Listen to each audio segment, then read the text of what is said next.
people will be thinking like, how could my how could my pension be zakatable? How could zakat be due on my pension? What is the first thing that they would need to do when it comes to zakat and pensions? See, every single person must realize that zakat applies to almost every single transaction. We have 5 types of transactions, okay, that we take part in. Simply, we have trading, okay, we have equity investments, we have leasing, we have debts and securities. Okay, these 5 are the 5 common types of transactions that we have. Okay, we have trading, equities, Yeah. okay, leasing, Okay. debt, and securities. So every transaction results in a zakat question. Okay. Okay.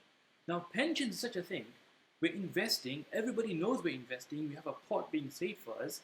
How can it not be the question of zakat doesn't come? I think like lots of people that are viewing this now, so I'm going to ask one question before we go into this, right? I think we should tackle this one really head on. People will obviously be watching this thinking that I don't have access to my pension, so why would I pay zakat on it? The whole concept of access, I think, has been not been articulated correctly. Okay, when the scholars mention having access to money, what that means is a person must have access to money to be able to invest and benefit from the money. But if money is already invested for a long term, the whole point of access has already been achieved. Oh, okay. Access is for investment. Okay, that's different from things which scholars mentioned. For example, money which has been buried in the ground. A person can't benefit from that. So access is to benefit from wealth. When there's no benefit, there's no access. Okay? No zakat is due on such money. Okay, no zakat is due on such money. Okay. But if it's money which has been invested, you are benefiting from that, and therefore you don't need to have access right now to that fund or to that money. Okay, so what would be, say, if somebody's watching this and thinking, okay, I understand that my wealth is growing, it's almost like a deferred investment that I've agreed to, and it's growing and growing and growing, and I've chosen not to have access to it until the grand old age of 55, which I'm sure is not that old, mashallah. What is the first step to do? What's the first thing to do? Is like, is my pension actually zakatable? So the first thing that we need to do is check what type of pension that we have. Okay, so there's 3 types of pensions. So we can see on the guide, is your pension zakatable? On the second page, there's 3 types of pensions that we have. We have the state pension, we have the defined benefit scheme, and the defined contribution scheme. Okay. The state pension, which we are all contributing to through our NIC contributions, national insurance contributions, there's no zakat on that. Okay. Because we don't own the money. Remember, zakat revolves around ownership. There's no ownership of those funds gathered in the national insurance fund for individual contributors. Second is the defined benefit scheme. The defined benefit scheme is primarily for those people who work in the public sector. So you work in the NHS, you're a teacher, you're a policeman, you're a firefighter, council. Okay? Usually these jobs in the public sector have a defined benefit scheme. Okay? And as you can see on the guide, there are 2 types of defined benefit schemes, or the 2 common types. We have the final salary and the career average. The only major distinction between the 2 is how is the pension salary or pension payment formulated and worked out. If it's final salary, they look at your final year's salary. That's why it's called final salary. And if it's a career average, they look at the number of years you've been a member in the scheme and how much you've been earning over the years as an average. Yeah. They take that, and that's how your pension is worked out and calculated. Okay. There's no zakah on that either. Okay. Okay. The reason why there's no zakah, we'll come to that in the next couple of pages. And then you have the defined contribution money purchase scheme. Now this is primarily for those people in the private sector. Okay. So usually most people are working nowadays in the private sector. You'll have a defined contribution scheme. And such a scheme is zakatable. And this is what we need to discuss. Now how do you work out what type of scheme it is? If you look on the guide, we've mentioned a couple of points. So if you scroll down, it says to determine the type of your pension, you may, number 1, check your pension statements, number 1. Check your pension statements. So you'll be receiving statements, you check that statement. Number 2, call your pension provider. All it takes is pick up the phone and dial the number. Number 3, if it's a workplace pension, consult the HR department. These are the ways to work out what type of pension you have. So that's step 1. We need to work out the type of pension you have. Before asking any questions about zakat, we need to know, is it a defined contribution scheme? Is it a defined benefit scheme? And remember, I gave you some indicators that if you're working for the public sector, very likely you'll have a defined benefit scheme. Yeah. Whereas if you're working for the private sector, very likely you'll have a defined contribution scheme. Mm-hmm. Okay, so that's step one that we have to do is work out where you're working, know where you're working, and know the type of pension that you have. Okay, so that's quite straightforward. So it's like the 3 steps you've identified of actually finding out what type of pension you have is one, first and foremost, to check your pension statements, and these are normally annual statements that you will receive, and they will tell you how much is actually in the pot and what you will actually get at different points. Sometimes they even tell you about death in service and so on and so forth about who will get what. So you get those annually. Secondly, what you can also do is that you can check with your pension provider. So your pension provider is normally on the pension summary as well. You can have a quick look at that. There's normally a phone number on there that you can call up and ask about exactly what type of pension you have. And thirdly, if you work in a company or a business that has a large company or a large business that has a massive HR department, that you might want to actually go through them as well and ask them about what type of pension you actually have. Now, when you look at pensions, why are defined contribution schemes during the contribution period zakatable? So breaking that down into really simple, why should I pay zakat on something that I'm paying into whilst I'm paying into it and not at the end? Okay. So remember we discussed earlier, zakat revolves around ownership, primarily on ownership. A person who is investing in a defined contribution scheme, he owns the funds, the assets in his pension fund. He bears the risk. He owns it. So if you own money in an investment, the question of zakat surely applies. Okay? That is this zakatable or not? And the number one criteria for zakat to be obligatory according to all scholars is milk, okay, which is ownership. Okay, milk in the Arabic, milk, not in the English. I was about to say, I was getting confused. I'm thinking about milk then. Milk in Arabic means ownership, milkiya. Okay, ownership. That's the number one condition. And a person, if you phone your pension provider, they'll say you bear the risk, it's your ownership. The money that's being accumulated or the funds in your pension fund belong to you. And the ownership is based upon the risk as well, being responsible for That's an part of the risk. indication of ownership. Okay, mashallah. And so what else would there be that you can actually tell in terms of, just say like, just say you've got like wealth that you're putting in there, right, and you don't see it growing. Does that matter that you don't see it growing, or does it have to be productive? So another condition of zakat is money must have numu in Arabic. It must be nami, it must be productive. What that means is that assets must have the ability to grow. Only assets which have the ability to grow are zakatable. What it means by growth is either growing, literally growing, or having the ability to grow. One of those two. So it must be growing, okay, meaning increasing, multiplying, or must have the ability to grow. So money that we have in our pockets, it has the ability to grow. You can do something with that. Okay. That's why it's zakatable. Okay. Money put into an investment. Why does any person invest? For a return. Yeah. Okay. That's primarily you want dividends. You want to have returns on it. Okay. Make profit. So that is growing as well. Okay. So that's the second condition. This money is productive, which is a condition, another condition according to all scholars. Okay, so like going back to the question that we initially asked as well again, is that somebody might be watching this now and just tuned in to the pensions on zakah tutorial by the National Zakah Foundation, and they might be thinking, pensions on zakah, I don't have access. So like, just say that I think that, okay, I get the understand the wealth growing in my pocket, because if I put my hand into my pocket, I have that wealth. But zakat, my pension isn't in my pocket, it's like somewhere else. So why is access so important then? That's why we come to point 3 and point 4 on the guide. Okay. So point 3 on the guide, if you can scroll on the next page, page 3, you'll say, access is determined by the ability to effect an increase and invest. That's what access is all about. If you have the ability to invest, or the money is invested, you don't need access, physical access anymore. The purpose, the goal, the objective of access has been realized, has been achieved. Okay. That's number 3. And number 4, you saying we say that we don't have the money in our hands, but somebody on your behalf who's more learned, who has more expertise, who's more knowledgeable with regards to investments, is making those decisions for you. He's representing you.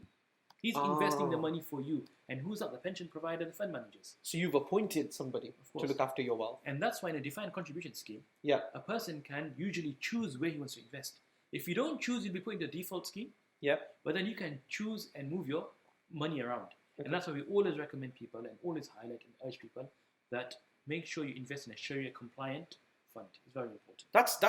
That's probably very easily overlooked, because you're looking at investments and you just go to the default scheme. And like if you're like me, and I probably am like many of the people watching this, is like you don't really have an understanding of like where it's going, and all you're doing is signing up to a scheme with the knowledge that inshallah one day further down the line you'll get some return on it. So you don't really look into the detail of it, but it's so important because you could be investing in all sorts of things. And imagine this is a 30-40 year investment. SubhanAllah. Do we want for 30-40 years investing in unlawful activities? SubhanAllah. It's like, there'll be people out there that would never go close to, say, something like alcohol, right? And in your pension scheme, you could actually be investing in some form of alcohol. Exactly. SubhanAllah, that's absolutely amazing. But in terms of like investments, people are often don't quite understand in terms of the length of the investment. They say that with pensions, because it's so long, I'm investing in it for 30 years, surely there must be some special ruling when it comes to zakat. That's the whole objective of pension. Pension is supposed to be a long-term investment. All pension is, according to financial advisors, which we have consulted, pensions are deferred salary. That's all. Your contributions are deferred salary. You are deferring your salary and you want to receive that at a later stage, when you're 55, 60, whenever you retire. Yeah. That's all pensions are.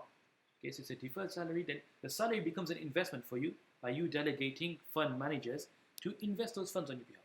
Okay, that makes sense. So basically, what you're saying is that when you're receiving when you're paying your pension, what you're actually doing is paying a minimal amount to receive when you're older in the form of a salary. But what they've done is that they've taken that money and invested it so that baseline figure you get grows. Correct. Exactly. Okay, I get that. Investment. This all is. It's an investment, and you can't withdraw right now because the whole purpose of a pension is to serve you when you're old.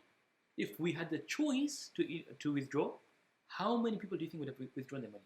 Because people, by nature, we agreed we want money. Yeah. Right? But that's one of the reasons why we can't withdraw right now. Because it'll create problems for us when we're 55, 60, 65. And sometimes we don't want to access it until that age as well. And it makes sense for us not to withdraw at the moment. SubhanAllah. So why are defined benefit schemes not zakatable during the contribution phase? So like the other scheme that we were talking about, so like this is like the final salary scheme or the average salary pension as well, which is, I should know this coming from the public sector, is that one is the final salary scheme, which is calculated off your final salary, and your average is your career average that they calculate. So why is that not zakatable? So defined benefit schemes are different in nature. The person who's making the contribution, he doesn't own the money in the fund. The money in the fund is owned by the employer or board of trustees, other parties. Okay. But the employee himself, although there's a deduction from his wage, now this is where it gets technical. Just bear with me and concentrate. Okay. In Islam and Shariah and fiqh, it's a salary, it's a claim. You haven't taken possession of that money. All it remains is a claim. So before you receive the money, it was deducted from your wages. The employer took that money, he invested it elsewhere. So you are owed a claim. It's a claim, that's all at the moment. But the money that's taken, it's like you owe me £20 or £50. Yeah. Okay. You've not given it to me, but then you take those £50 without paying me. Yeah. You go and invest. You do what you want. You go buy something. Okay. Do I own that thing that you've bought, or do you own it? You own it because you bought it. You owe me something. It's a claim that you have. Yeah. You don't have to pay me the exact £50 that you deducted from my wage. So you used your own £50, went and did something with that money, and now you still owe me £50. Yeah. And that's exactly what's happening in a defined benefit scheme. That the employer, they owe you something. There's a claim on the employer by the employee. Yeah. The employer goes and invests that with the board of trustees. Yeah. They accumulate that and grow. And then when you retire, they pay you your salary. Okay. But the outcome of that is more clear. Yep. So in that, it's clear you don't own the money that's being invested. You just have a claim. That's all. You have a claim to a certain portion of that investment. Correct. Okay, that makes a lot of sense. And what happens in terms of the risk? Because we were talking about the risk factors being really important in a defined contribution scheme. Yeah. So what happens in a defined benefit scheme with the risk? So the risk is not borne by the employee. Again, so risk in Islamic finance, risk, what we call ghurm and dhaman, determines who has ownership. So here, in a pension, in a defined benefit scheme, the risk is borne by the employer or the board of trustees. It's not borne by the employer. the employee. Okay. The risk is not borne by the employee, it's borne by the employer or other parties. So what about the salary deductions? So like when we were talking about salary deductions, and I'm apologizing for the sound if it's a bit intermittent. So just bear with us, inshallah, and it will pull through. Alternatively, what you can do is you can come back to the stream at the end if you missed any parts of it, and inshallah there'll be a clear version of it at that point. In terms of salary, coming back to it, so we're talking about zakat and pensions today, and we've just explained that first and foremost you need to look at your pension scheme and see what pension scheme you have. Which one of the two do you have? Do you have a defined benefits or a defined contribution scheme? And you also need to know that state's pension, obviously, whilst you're paying into it, isn't zakatable. But those other two, very interesting. When we're talking about a defined benefit, we're saying there's no zakat on that. And when we're talking about a defined contribution, we are saying that there is zakat on that. And how you can find that out is taking those very three simple steps that we explained before, which is 1, to consult with your pension fund, 2, to check your statement, or 3, to contact your HR department and actually find out exactly what type of pension you have. And you can go back and watch the earlier part of this. We're now talking about the defined benefit scheme, and we're talking about salary deductions are not possessed by the employee. So that means that basically that the salary that that they deduct for the pension is in fact, in theory, almost a salary that you will take once you retire. So are we saying that the salary deductions are not possessed by the employee on this, because you're still making a deduction on a defined benefit scheme? So the employee doesn't take possession of that. What happens if you owe me £1,000? Yeah. You deduct £50. Yeah. Now I have a claim upon your £50.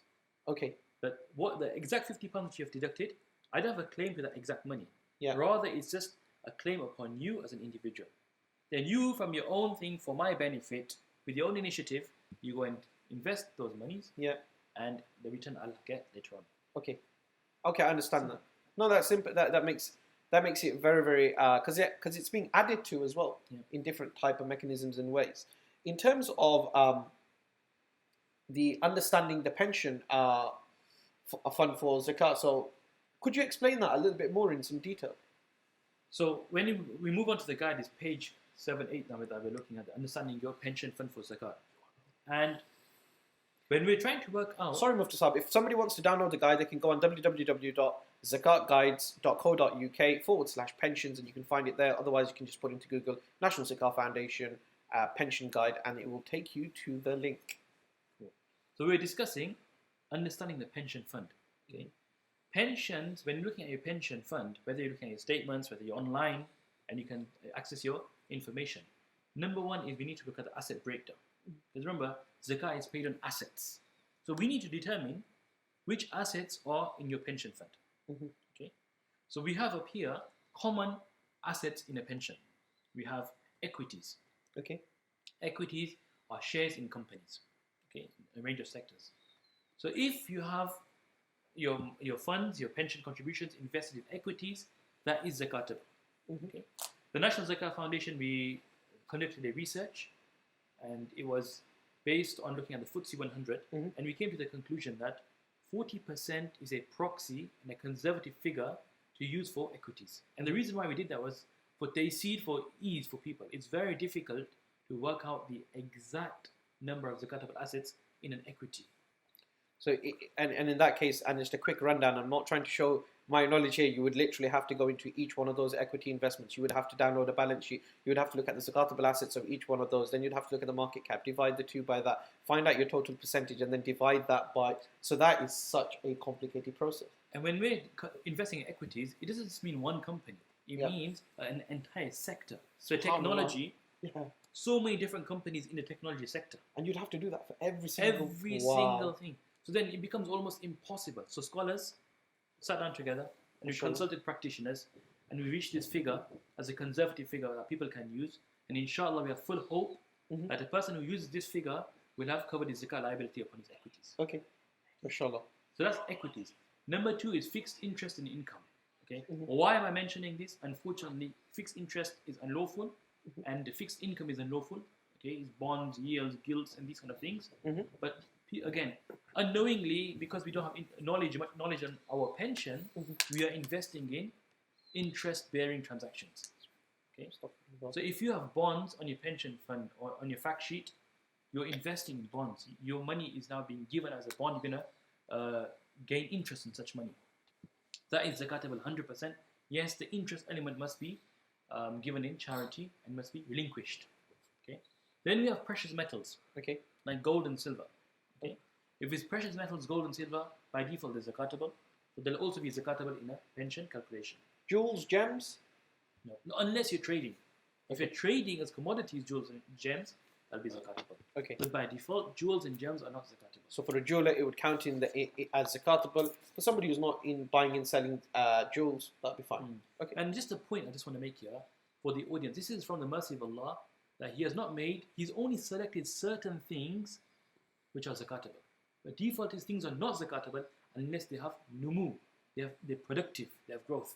Intrinsic value. And that's the factor which distinguishes between zakatable assets and non-zakatable assets. Because Allah is out of His kindness and mercy, didn't impose zakat on all our assets. He's only selected a few assets. See, after this calculation, Allah has only asked for 2.5%. But if Allah had asked for 10%, what position would we have been into apart from giving that 10%? Correct. SubhanAllah. So another asset in a pension fund is cash and equivalents. Okay, cash refers to money that we have. Okay, money can be deposited as an asset, and you'll gain a return on that. That's zakatable also 100%. Equivalence refers to anything which is liquid. So it can be stock, it can be shares, it can be bonds, it can be other currencies. Okay, that's zakatable also. Okay, coming on to alternatives. Alternatives is a grey area. It covers many different forms of investments. It can be in properties, it can be in cash, it can be in bonds. Okay, and usually it's a very small percentage of a pension investment. So if you're 100% of your pension, usually less than 5% is in alternatives. Okay, it's another strategy, another investment strategy which pension investors use. Okay, for low risk, okay, investment. So we advise that this should also be part of your zakat calculation, only because it's very likely to be a zakatable asset. Okay. Then moving on, we have commodities, which are buying and selling goods, inventory, as zakatable as well. And we have coming up, inshallah, to be released a guide, which is zakat on businesses. Yeah. So keep a lookout for that, inshallah. Then hedge funds is another asset where the pension advisors, or the pension managers, they invest in hedge funds looking for a gain. So again, that's zakatable, and you can read up more on that in the guide. Then another category, asset class, is other. Okay. Just says other. So if you look at your pension factor, you just say other. Again, it's a broad category comprised of different things. We also advise that this should be treated as zakatable at 100%, only because it's very likely it's invested in zakatable assets. Okay. And finally, property and real estate. If your pension fund is invested in property and real estate, it will not be zakatable, meaning your funds are being invested in real estate, commercial property, and those properties and buildings are leased on high street, and you're gaining a return from the rental. So what I would advise the listeners out there and the viewers out there to do is to come back to this calculation, come back to this tutorial when you've got your pension summary in front of you, and have a look at each one of those points so that you can work through exactly what Mufti Saab is talking about, so you can relate it directly to your own pension, because I think that's really, really important. And once you've done that, and if you're thinking, I am totally stuck, then what you can do is call our hotline, which is 0333 123 123, and inshallah we have our Zakat specialist who are ready to answer your questions about Zakat and can help you and take you through the process. Mufti Saab, so far we've talked about overarching principles when it comes to what type of pension you have. For instance, if I have a defined contribution pension, say for instance, I understand now that I've got defined contribution, so it means that part of it may be zakatable. I've looked at my pension summary sheet and it's told me about all the things that you've spoken about. I noticed that there are a few of them on there. How do I calculate my zakat? So if we go on to the next page in our guide, we have a page called Calculating Zakat on Your Pension. Okay? And so the first step that we mentioned is identify the asset class information of your pension fund. Okay. What we just mentioned, all the different assets we mentioned, commodities, precious metals, equities, hedge funds, cash equivalents, real estate. So you need that information in front of you. And usually how it's presented on a pension fact sheet is, out of 100%, there'll be usually a pie chart or something of the line. Okay, there's usually a pie chart that we give. and they'll show you pies and sectors that where it's invested. Mhm. Okay? So you can access that information, and even if you can't see it there, just call your pension provider and say you want the asset breakdown or the asset classes of your pension fund. Okay? And then you'll have access to that breakdown. So first thing we need to do is identify the assets in the pension fund. Step one. Step one is that. So I've sat down, I've looked at them, I've correlated both things together, and I thought, now I know, okay, so I know what I've got. So I've got like 10% here, 15% there, 20% there, and I understand exactly where my wealth is going. Well, I don't understand where my wealth is going. I know which sectors it's going into. So what would I do next? So step 2 on page 8 mentions determine the total percentage of zakatable assets in your pension fund. Okay. So we need to go back to that chart. So if we go back on page 7, where we can see assets in a pension. Okay. Then you need to see which ones are zakatable and which are not zakatable. Okay. And how do we treat them for zakat? Do we take 40%, as in the case of equities, or do we take 100%? Okay. So we look at the assets. That's the first thing. We see the asset class, and then we'll note down which are zakatable and which are not zakatable. Okay. So in example, we have an example here. Okay. Asset allocation. Again, we've just got a pie chart there. Yeah. Okay. Looks like a pizza. I'm hungry, right? So you have cash and you have property in this fund. Cash is 8.7% and property is 91.3%. Okay. So question comes to you. Okay. From those two, what is zakatable and what is not zakatable? And I'm sure the viewers know the answer already. But let's test Brother Altaf. So from the cash, 100% is zakatable. From the property, I think it depends on whether it's rented out, in which case the cash would be zakatable, or if it's used for trading purposes. Yeah. So what would happen in this such a fund here? The property, the cash, some of it may be in bank accounts, but a lot of it would be returned from the property. Yeah. Okay. So the rental. Yeah. And the property is there, which is real estate. Yeah. Okay. So in this, as Brother Altaf correctly pointed out, the property itself won't be zakatable because it's real estate. Yeah. But the rental income, the cash, is zakatable. So in such a pension, only 8.7% is zakatable. That's all. Okay. People get really scared. You know when you talk about zakat and pensions, people think, oh no, I'm going to have to pay £1,000, £2,000. A pension fund is rarely 100% zakatable. So it's like it's a percentage of a percentage. It's 2.5% of a percentage. Exactly. Okay. 2.5% of a percentage. So if your whole pot is worth, your 100% pot is worth £1,000, for instance, right? You're not saying all of that pot is zakatable, and even if we are saying, say, 40% of it is zakatable, so that's £400 is zakatable. We're saying 2.5% of £400. And how much is that? £10? Yeah. £10 only. So when it comes to calculating your pension, working out how much zakat is owed in your pension, it's usually a very small number. Okay. Depending on the funds, I mean, if you want to reduce, there are ways to reduce the zakat liability, but we can discuss that at a later stage, inshallah. So that was step 2. Okay. Step 3. You apply the percentage on the total value of your pension fund. So once we've looked at the assets, we've looked at our pension fact sheet, we've identified the asset breakdown, then we realized and worked out which assets are zakatable and which are not zakatable. In our example, it was the cash which was zakatable, not the property. Okay. Step 3 would then be, you apply this percentage, which was 8.7%, right? Yeah. 8.7%? Is that right? Okay, 8.7% that we have. Yeah. We'll apply that percentage now to our pension fund value. Okay. So just say we have an example here in the book, that if your pension is worth £10,000, we'll apply 8.7% to £10,000, which is £870. So we're saying the zakatable assets in a pension fund only consist of 8.7%. That's all. And so we'll put 8.7% on the total pension fund value, which works out to £870.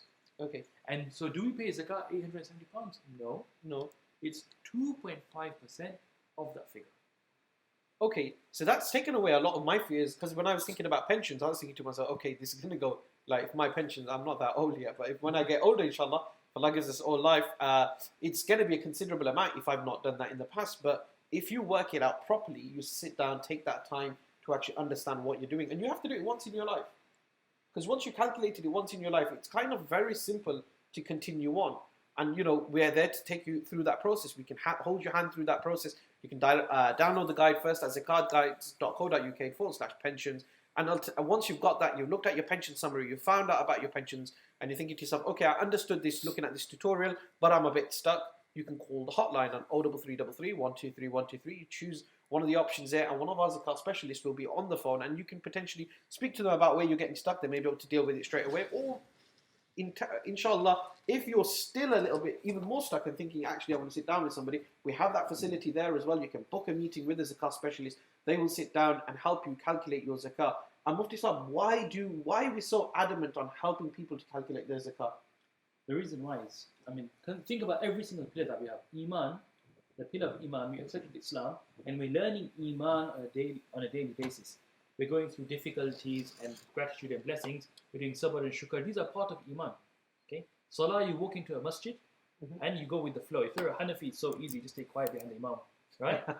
And all you got to say is Ameen, which unfortunately we don't hear. That's a different discussion. Yeah. Okay? If it's Hajj, your tour guide will hold your hand and make you do tawaf. Easy. Okay? If it's fasting, Ramadan is coming a couple of weeks away. Right? Allah take us through Ramadan and give us the ability to benefit. Again, all you do is simply sleep, you don't eat, perform your salah, pay your Quran, and that's it. You just don't have to eat and do things which you're not supposed to do. Yep. But Zakat is different. There's not going to be a tour guide. It's not a congregation act. Zakat is an individual obligation. And it's to do with finances. So it's very difficult. And that's why we're so passionate. This is one of the pillars which we feel that are being neglected. And this pillar in itself can transform an entire community. SubhanAllah. I think that is really, really important about doing that. So we've talked through the steps. We've talked through multiple steps in this tutorial about how you can work out your pensions on your Zakat.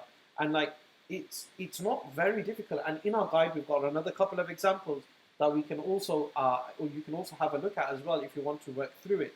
In terms of one thing that you mentioned, and I think that we should re-emphasize on this point, is the Sharia compliance of a pension fund. I think that just needs to be reinforced. That what does Sharia compliance on a pension fund actually mean? The Sharia compliance on a pension fund means that the money that you've invested in the pension, they're invested in Sharia compliant products and investments, okay, and assets. So it's not permissible to invest in unlawful activities, unlawful commodities, unlawful financial investments like derivatives. Okay? So it's very important when saving long term for 40 years investing money that we ensure that our money is invested in lawful activities. Because if it's not invested in lawful activities, not only are we disobeying Allah, there's no benefit of blessing in that way. It lacks barakah. So the whole point that we're saving is not going to help us. And you're actually sitting at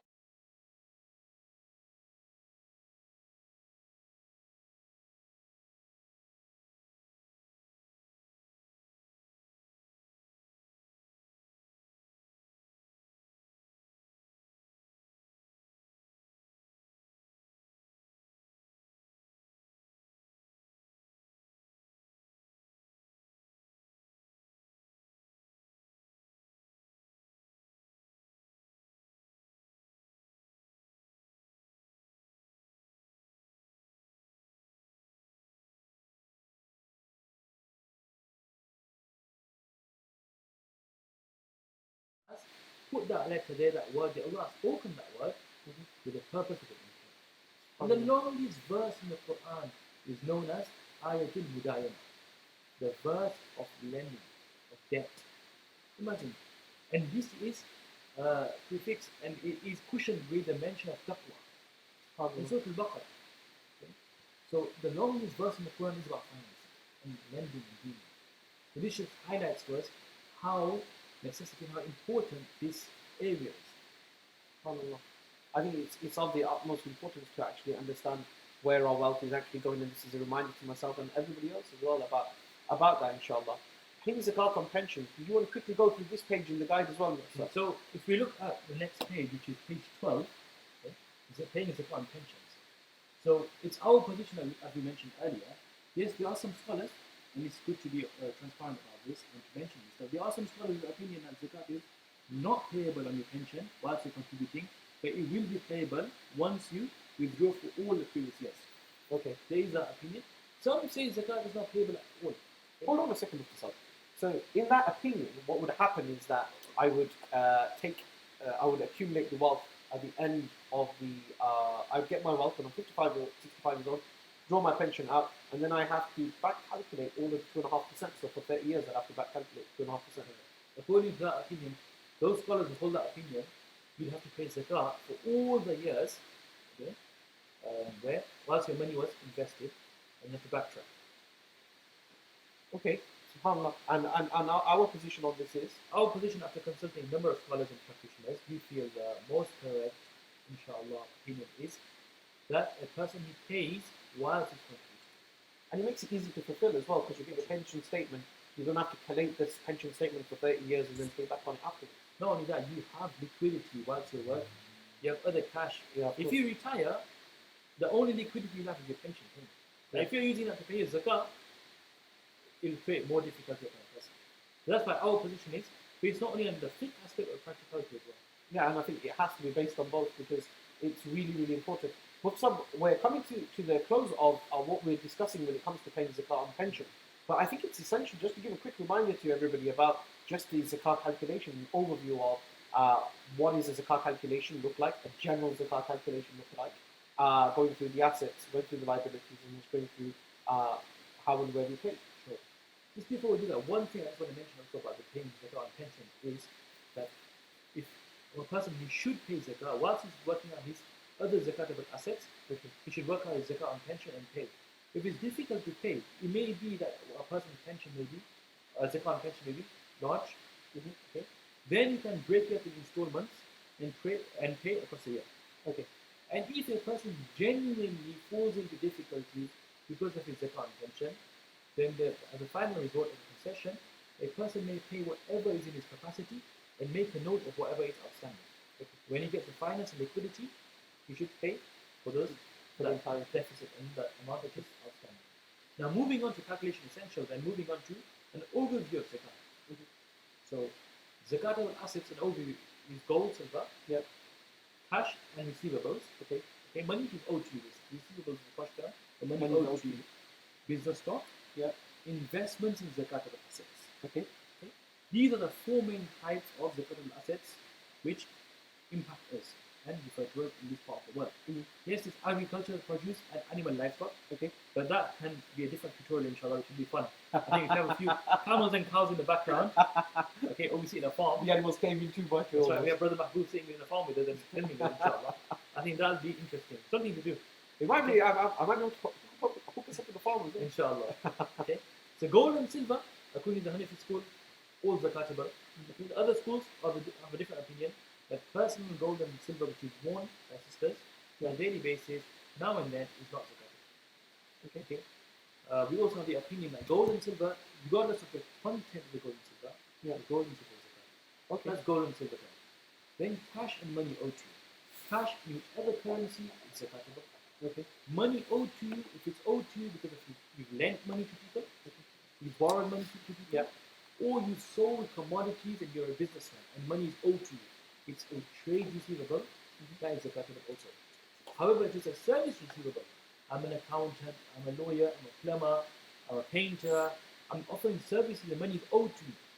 Or I'm an employee, my wages are owed to me. That's not zakatable while it's outstanding, only when I receive the money, and if it's with me and my zakat anniversary will I pay zakat. Okay, then gold and silver, within cash, and we discuss receivable, money owed to you. You just have to remember loans which are given to people and commodities that you sold. Okay, they're zakatable for all the years they're outstanding. Okay. So that's that. Then number 3 is business stock. Okay. Items. I'm a businessman. I sell sweets or any commodity I'm selling. Laptops. I have to pay zakat on the value of those items. Will be the retail value. Okay, not the buying value. Not the buying value. It's what the value you place on it as a sale item. So in your eyes, that's the value of the quantity. Okay, and that's what you take for zakat.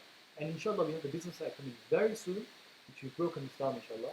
Alhamdulillah, in very easy language for your benefit. I think the business guide, inshallah, will be live on zakatguides.co.uk/business, and you'll be able to download it from there, inshallah. That's business stock. And then investments in zakatable assets. Okay, which really, their main investments are shares, equity, unit trusts, and pensions. These are common investments people make. So shares, the person that is investing in shares, if he's buying to sell, purely he's bought to sell. He's bought in the morning and he's going to sell in the evening, okay, then it's zakatable. Okay. If you are holding shares as an investment, you have to look at the underlying assets in that company. So you have to visit the balance sheet and check which assets are zakatable, which are not zakatable. Now, inshallah, there's a plan that the National Zakat Foundation is going to prepare a guide on investments. Yes, inshallah. Okay, so that is something after Ramadan. Keep with us, follow us, inshallah, and be part of this journey, and that will be another good job, inshallah. Inshallah. No, definitely. I think that that's really exciting, and I think that at the moment, if there are people who are watching this and say, well, actually, that's after Ramadan, I paid zakat, in Ramadan, what can I do? You can call the number 0333 123 123 and discuss your issues with us. When it comes to that, inshallah, and we'll be able to provide some assistance. Well, secondly, what you can also do is that you can email us at zakatquery@nzf.org.uk, and inshallah, one of our specialists will be able to respond to that very quickly, mashallah. In Ramadan, it's normally within 24 hours you get a response, mashallah. So please do use those facilities. They're there for everybody to use and access. So we had both silver, again, cash and money owed to you, business stock, investments in shares, equity, unit trust, and pensions. Pensions we're discussing right now. Yeah. Okay. So these are the four main categories of Assets. zakatable assets. So a person, he has to add up the value of all these things he owns. Yeah. Okay. First is always adding up in the zakat calculation. Yeah. Step 2 is checking your liabilities. Okay. If you have any liabilities, which means money that you owe, okay, money that you owe. So I owe my bills, utility bills, I owe my rental payment, I owe my council tax, I owe other forms of, I borrowed money of somebody. Yeah. All these things I can deduct. What I can't deduct is something that does not incur upon me yet.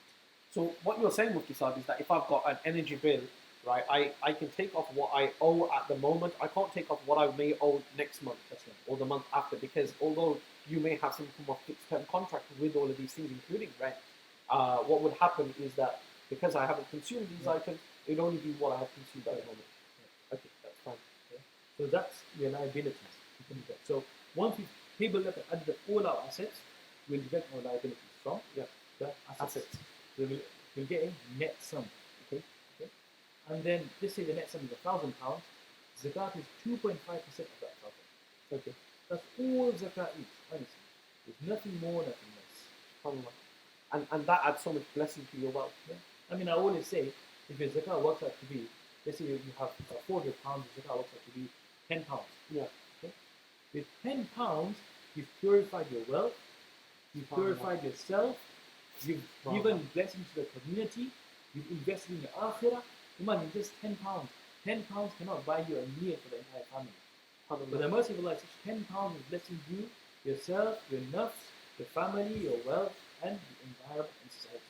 And so when it comes to paying your wealth, is there any order of preference? Paying your wealth and paying zakat. Number one, the scholars mentioned a person who always look after his family. Why did they mention that? Is two reasons. One is you're giving zakat, you're helping the needy, and number two, for silatul rahim, which is maintaining ties of kinship, which has been emphasized in Islam over and over again.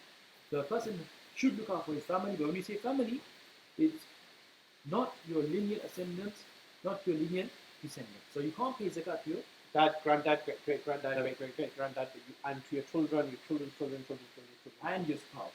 Okay? Everybody else, so your brother, your sister, your uncle, your auntie, your nephew, your niece, you can pay zakat to them if you are eligible. Okay. I think there's something that came to my mind when I was listening to one of the workshops about the concept of giving to your family. It also forces you to understand what's actually happening amongst your brothers and sisters. And keep an eye on that thing, and that's something that sometimes you overlook. That everybody comes to your house, everybody gets on, but you don't actually know what's going on. And so you kind of you can find out and learn, and that brings you closer together as well. And from this we understand the theory of zakat and the philosophy of zakat. That you have to look out for those people closest to you. Okay? And so your family are the closest to you in your household. You will be seeing them regularly. And hence, number two, scholars say, they pay local. Okay? Because they are the people around you. They have a haq and right over you. Your neighbors have right over you. So after family, all the scholars mentioned that zakat should be paid locally. So we need to see the transformative nature of zakat. And that's why I always mention in many workshops that we do, that zakat has become an online payment. That's all. Figures online. Udhiyah, animal sacrifice in the days of Hajj has become an online payment. Sadaqatul Fitr has become an online payment. What's the cause and problem with this is we don't see the impact of this now. The impact of taking this elsewhere, we don't feel part of the transformative nature of this. 4 pillars of effort and 1 pillar of a click. Yeah, exactly. Ajib, man. It's just the way that it looks at that, inshallah. And then obviously there's also the international element that we should never overlook as well and say, well, actually, and forget. I think that what we're doing is we've come to a close. Jazakallah khair, Mufti Sahib, for delivering this. This month, in the coming next few weeks, our message at the National Zakat Foundation is very, very simple. It is to act local, pay zakat, and trust the National Zakat Foundation. Acting local means that looking out locally for all of those people that are deserving of our zakat. Paying zakat means not just to pay zakat locally, but to pay accurately as well, and to make sure that you're doing that calculation and not estimating, and trusting the National Zakat Foundation. SubhanAllah, we have expertise throughout the organization, both on serving recipients and serving payers, and that is why we are the premier organization in the United Kingdom for zakat. Jazakallah khair for tuning in. Assalamu alaikum wa rahmatullahi wa barakatuh.